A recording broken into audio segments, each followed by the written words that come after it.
Hey, you alright? Welcome to another video. If you haven't been here before, I'm Cecilia Jo, and today I'm going to read Waterstones Book of the Year, which was Impossible Creatures by Katherine Rundell. It is such a pretty book. I actually went and picked it up today, and I got the one with the beautiful sprayed edges all the way around. It is such a pretty book.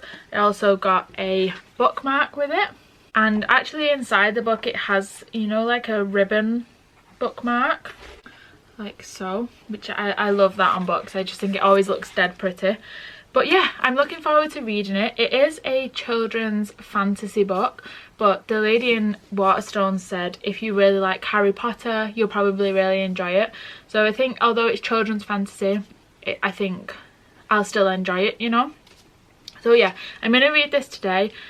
The sort of blurb says, on the day Christopher Forrester rescues a drowning baby griffin from a hidden lake, his life changes forever. The adventure that awaits him will take him to the Archipelago, a secret unmapped cluster of islands where all the creatures of myth still live side by side with humans. The adventure also brings him Mel, a girl on the run with whom he will transform the destiny of the world. It is such a pretty book. Like, look at the inside. This book belongs to, which I think is very telling of a children's book that it says that. And then it's also got a map inside as well, as a lot of fantasy books do. I just think it's such a pretty book. Even just the back, it's just so pretty with the big dragon on the front. So yeah, I'm very excited to start reading it. I probably might even finish it today, to be honest, because I think it's about 320 pages, but the text is quite big inside, and I think with sort of like children's books or YA, they tend to be like flow really well, really easy to read, so hopefully I might end up finishing it today. But yeah, so Waterstones Book of the Year, Impossible Creatures. I'm looking forward to just starting it, so let's just get into it.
I've taken the dust jacket off but whilst I read, but I'm really enjoying this book. I can completely understand why it's won Book of the Year. I'm really enjoying it. I feel like I've just been reading it like before work. I've got there early. I'm reading it on my lunch. Like, I just don't want to put it down. I've got home and I just want to sit and read it. It's all I want to do. I'm really enjoying it. It's like the storyline is just, I'm so intrigued and I'm so invested. So it just got to like a bit of a point where there's been like a sort of shock revelation, and I don't think it was really shocked. Like, it was quite obvious. I knew it was going to happen, but I don't feel like that's taken away from the story. Like, it's sort of hinted at throughout, but so it feels quite obvious and quite predictable, but not in a way that takes from like the shock value, if that makes sense. Like I can imagine if I was reading this as like a, you know, 10, 11, 12, 13-year-old, whatever age bracket it's sort of aimed at, I can imagine being like really excited about it, you know. And even now as an adult, I'm like, I'm excited to read it. Like I want to carry on.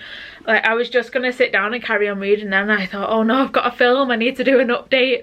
But I just want to sit and read. Like I'm really enjoying it. I love the like magic sort of mystical part of Archipelago and how it's all described, and it just really feels like you're in the world. Like I just want to be there with them, you know. I want to be going on this adventure. It just sounds so much fun. And I love the like it's got a bit of a found family aspect to it, and I want to be part of that found family, you know. Like I just want to, like I say, go on this adventure with them. Like I feel like I'm missing out because I'm not actually there, but also feel like I'm going through it with them, you know. Like I'm really in the world. That's how it feels. So yeah, I'm really enjoying it. I'm on page 216. I don't know what chapter number that is because they've got chapter names rather than numbers, but yeah, I'm on page 216. I think I've only got about 100 pages left, so I'll probably finish it tonight and then just do my last update at the end. But yeah, I'm really enjoying it. I'm not going to set my camera up whilst I'm reading because there's just nowhere to really set it up properly here, so I will just come back to you at the end when I've finished. And yeah, just see how it ends. I'm so excited to see what's gonna happen. Okay, so I've just finished Impossible Creatures. That was so good. It was so good. I actually feel really sad that it's finished, that it's over. I don't know if there's gonna be another one. I really hope there is. The story, like, it doesn't really leave on like a cliffhanger or anything, but there definitely could be another story, and I really hope that there is. I really do. It was honestly, it was so good. I really enjoyed it. I really hope that I can like revisit these characters. It was just, I'm not even sure what to say, honestly. It was so good.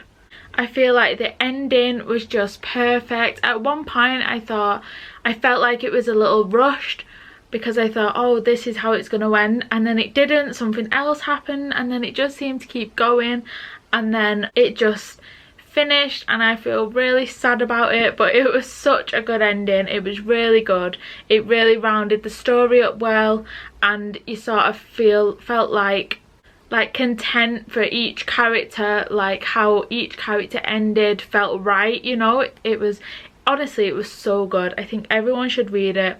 I can completely understand why it's won Waterstones Book of the Year. I really can. I'm definitely going to give it 5 stars. It's an easy 5 stars. I enjoyed it so much. I just wanted to carry on reading it. Like I say, I feel sad that it's finished. I want to stay in this world. And yeah, I just really loved it. I loved it. I don't really know what else to say. I just really enjoyed it. I'm so glad I picked it up and decided to read it. But yeah, so Impossible Creatures, Katherine Rundell. I definitely say to read it. It's such a lovely fantasy book, and definitely if you like books like Harry Potter and in that kind of like world, and things like Lord of the Rings and The Hobbit and stuff like that, but a younger version, I really think you'll love it, because I did, and I love those kind of books. So yeah, it was so good. It was amazing. One of my favourite books I've read easily this year. And yeah, I feel a little bit sad that it's finished, which I feel like is a sign of a good book. So yeah, that is the end of today's video. I hope you enjoyed. If you did and you'd like to subscribe, I would really appreciate that. And definitely go and pick up Impossible Creatures. I'd really recommend it. But yeah, other than that, I will see you in a bit.